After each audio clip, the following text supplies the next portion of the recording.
첫 번째로 제가 가장 주목했던 의혹은 힘없는 고시생들을 폭행하고 폭언하고 협박했다는 의혹입니다. 갑자기 여러 명이 둘러싸서 위협했다라고 입장이 나왔습니다. 맞습니까? 설명해 보시죠. 마저 다 질문을 해주시죠. 아니요, 설명해 주시죠.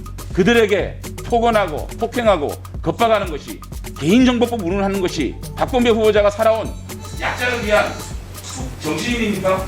사실관계가 그와 같지 않습니다. 이렇게 말씀하시는 박범계 후보자의 답변이 제가 문제라고 생각합니다. 제가 좋아하는 의원님 이 말만 네, 정재원 의원님 정리해 주시기 바랍니다. 끝내도록 좀 해주십시오. 박범계 후보자님 네. 지명 축하드립니다.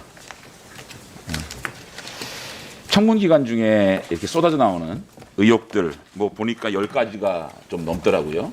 이거 보시면서 억울하셨습니까? 아니면 국민들께 좀 죄송하셨습니까? 뭐 질문을 해주시죠. 아니 뭐 어떤 감정을 느꼈었어요? 억울한 부분이 컸습니까? 죄송한 감정이 컸습니까? 제가 아까 모두 발언에서 겸손한 청문을 말했습니다. 우리 존경하는 정재원 의원님 질문해 주시면 저도 박 후보자와 함께 같은 시기에 당의 양당의 수석 대변인도 했고 사법개혁특별위원회 간사도 했고 대법관 인사청문회 간사도 같이 했고 또 국정농단 국정조사위원으로 같이 일했고 또 수많은 방송에서 국정 현안을 놓고 토론하기도 했고 그렇기 때문에 저 나름대로 박범계 후보자에 대해서 판단이 있었습니다. 그래서 저는 두 가지 측면에서 나오는 의혹들에 대해서 지켜봤습니다. 이해하는 측면, 좀 더 원정적인 측면에서 지켜봤고 또 한편으로는 청문위원으로서 아주 엄격하게 지켜보기도 했는데요. 그 어떤 측면에서 보더라도 제가 가장 큰 문제점으로 발견한 게 박범계 후보자가 지금까지 해왔던 말과 이런 의혹들에서 드러난 행동이 달랐던 것. 이것이 저는 핵심적으로 문제라고 생각합니다. 지금까지 박범계 후보자께서 주창하시고 역설했던 공정, 정의, 책임, 또 전공법이라는 저서에서 말했던 공평, 정의, 법치 이것을 구현하고자 하고 부합하는 삶을 산 것인가? 그것을 지키려고 노력했던 삶인가? 저는 거기에서 부정적인 생각을 했습니다. 지금부터 제가 드리는 이 의혹들 여기에 대해서 야당이 흠집내고 끌어내리기 위한 그러한 의혹이 아니라 박범계 후보자에 대해서 정말 검증하고자 하는 그런 생각이라고 생각하시고 국민 앞에 진솔하게 해명할 건 해보시고 또 사과할 건 사과해 주시기 바랍니다. 첫 번째로 제가 가장 주목했던 의혹은 힘없는 고시생들을 폭행하고 폭언하고 협박했다는 의혹입니다. 이것을 제가 왜 주목했냐면 박범계 후보자가 가지고 있는 약자에 대한 인식을 드러내는 일이기 때문이었습니다. 저는 모든 정황을 보고 또 그들과 만남을 통해서 고시생들의 말이 더 신뢰가 있다라고 저는 판단을 했습니다. 답답하고 절박해서 힘 있는 국회의원을 찾아와서 1년만 사실을 더 존치해달라고 읍소하는 그 힘없는 고시생들에게 개인정보법 운운하고 자신이 맞을 뻔했다라고 얘기하는 그런 냉혈함, 그것이 과연 박범계 후보자가 약자 편에 서 있던 정치인이었느냐? 넘겨보세요. 본인이 정치 입문의 당시에 따뜻한 가슴과 열린 자세로 약자와 소외된 이웃의 편에서 노력해왔다. 정의감과 사회적 약자를 위해 정치를 하기로 결심했다. 이런 초심에 맞는 일이었는가? 자, 묻습니다. 이 사건이 벌어진 날 갑자기 여러 명이 둘러싸서 위협했다라고 입장이 나왔습니다. 맞습니까? 설명해 보시죠. 마저 다 질문을 해주시죠. 아니요, 설명해 주시죠. 본인이 폭행 나올 뻔했다. 여러 명이 나를 둘러쌌기 때문에 이 사건은 유감스럽게도 대표자라는 분이 저를 이 청문 기간 중에 명예훼손 등으로 고발을 해서 말 그대로 사건이 계류 중입니다. 그럼에도 여기에 불구하고 대해서 이 자리에서 이 사건의 전모를 밝히실 용의가 없습니까? 장재원 의원님, 아까 우리 여당 측 의원님 어떤 분이 말씀을 하셨는데요. 이분들이 그날 그 순간에만 찾아온 게 아닙니다. 저는 이분들이 누군지를 모릅니다. 갑자기 와서 둘러싸서 맞을 대표자- 뻔했습니까? 그 질문만 대답을 해보세요. 대표자라는 분도 본인이 이름을 밝히고 고발장에 이름을 남기니 이제서 아는 거지. 그렇습니까? 사실 존치를 원하는 분들이 여러분이 계셨습니다. 그렇습니까? 자, 넘겨보세요. 그런데요. 자, 조금 더 들어보세요. 말씀을 좀 들어보세요. 이분들이 박건배 후보자가 갑자기 처음 본 분이 아니에요. 이 사건이 있기 6일 전에 11월 18일 날 아주 예의 바르게 박범계 후보자에게 손편지를 전달하고 싶은데 정확한 주소를 몰라 어제 오피스텔의 관리사무소에 편지를 약속하지만 음료수와 편지를 놔뒀습니다. 불쑥 연락드린 결례 용서하시고 본회의에서 가부가 결정될 수 있도록 은혜로 도와주십시오. 이 문자를 봐도 이분들은 박범계 후보자를 겁박하러 한 분이 아닙니다. 그 다음에 넘겨보세요. 당일입니다. 박범계 후보자의 자택에 방문했던 당일날 박범계 후보자에게 누구누구라고 명기를 하고 있습니다.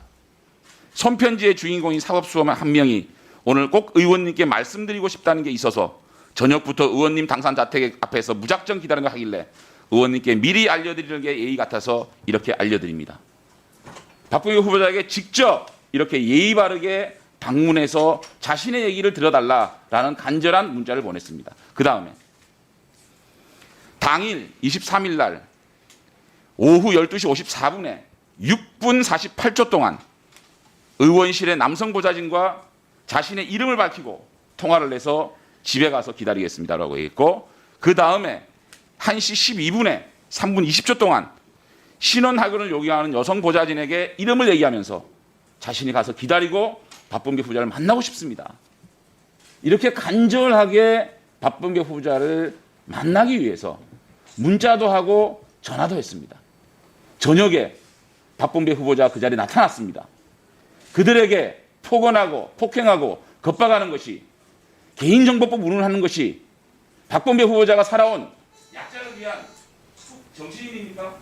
박범계 후보자가 생각하는 약자는 선택적 약자입니까? 우리 답변해 보시죠. 장재원 의원님, 사실관계가 그와 같지 않습니다. 아까 말씀드렸듯이요, 사실을 존치할 거냐, 로스쿨 제도를 더욱 발전시킬 거냐라는 것은 우리나라의 중요한 정책이었습니다.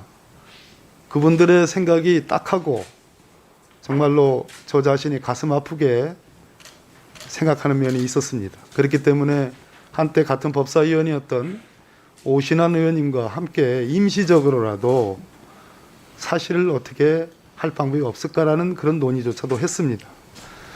어떤 분이 어떤 분들인지는 모르겠는데요. 지금 예의라는 말씀을 하셨는데 꼭 예의라는 것은 상대방이 예의스럽다고 느낄 때 예의라고 생각합니다.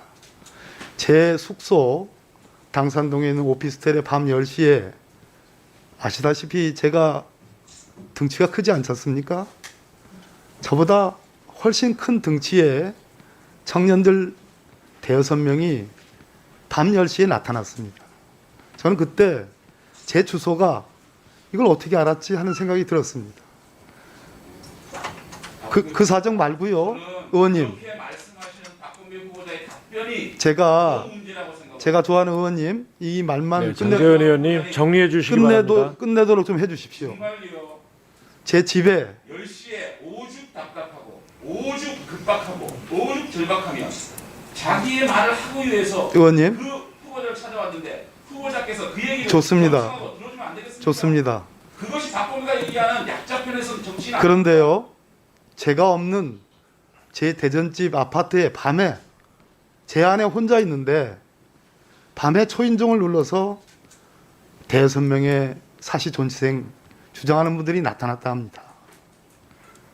제 아내가 어마어마하게 놀랐다고 그랬습니다. 또 하나, 제 고등학교 2학년짜리 서대전고등학교 다니는 우리 둘째 아이 아침 등굣길에도 피켓팅을 하면서 나타났습니다. 의원님께서 생각하시는 그 예의라는 게 저 역시 예의를 존중하는 사람입니다. 우리 사시 존치를 주장하시는 분들 저 가슴 아픕니다. 제가 아까 2003년부터 말씀을 드렸는데요. 뭐 여기 최강욱 의원님 잘 아실 겁니다. 로스쿨로 갈 거냐? 사실을 더 어떻게 정교하게 해서 더 발전시킬 거냐? 그랬을 때 대체로 민주당 또 노무현 대통령, 문재인 대통령 우리는 기존의 사시제도보다는 로스쿨을 도입을 해서 고르게 전국에 그러한 양성을 하는 것이 좋겠다라는 정책적 판단을 내렸습니다.